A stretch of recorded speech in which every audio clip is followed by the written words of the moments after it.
So today we are visiting the cemetery San Rafael de las Quebradillas. And what's unique about this is just how old it is and some of the cool tombs and things that are here.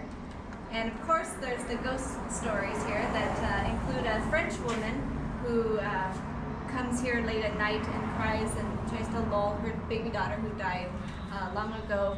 A lot of the people who worked to construct the tunnel, the Quebradillas tunnel, Oaxaca tunnel, and other areas are buried here. We also went through a pandemic or an epidemic of tuberculosis, so a lot of people who had tuberculosis were buried during this time, which I think this was in the 1800s. They built the cemetery in order to establish the town of Quebradillas as a town, because you were required to have a cemetery in order to start a town. So let's go explore.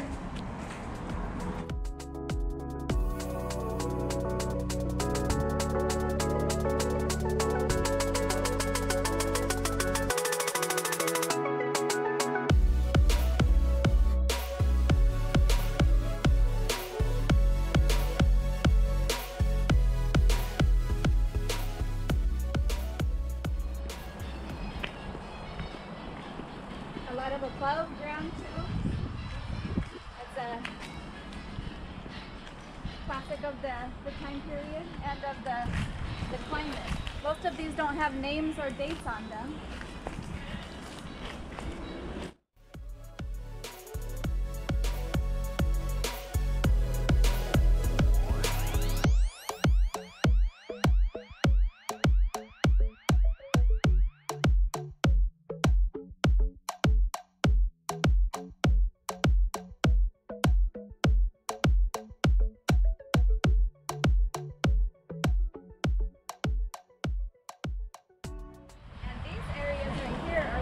Tuberculosis patients who died were put to be separated from the rest of the cemetery because there were so many that had died at once. They built a special section for them.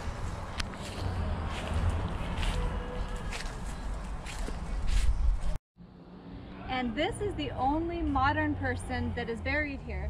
This was Manuel Hernandez, and it says he was born in 1930, died in 1999. And he was a professor, painter, writer, historian, and civic leader. And he basically helped clean up this cemetery that had been kind of lost to time. And so he's the only modern person that has been buried here in recent times.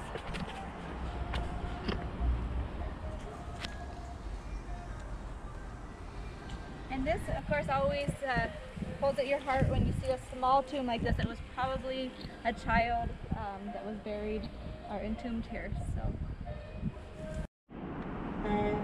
okay, so this one is does have a marking as the Alvarez family. Looks like two people were buried here. It's a very big structure. And this one, as far as we understand, was the tomb of the French woman, La Francesa, and her daughter.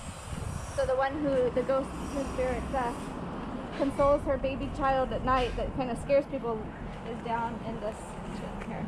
And for some reason it has these stairs that enter it. I'm not sure if at one point in time it was a mausoleum or something, but kind of interesting that they have it going down rather than above ground.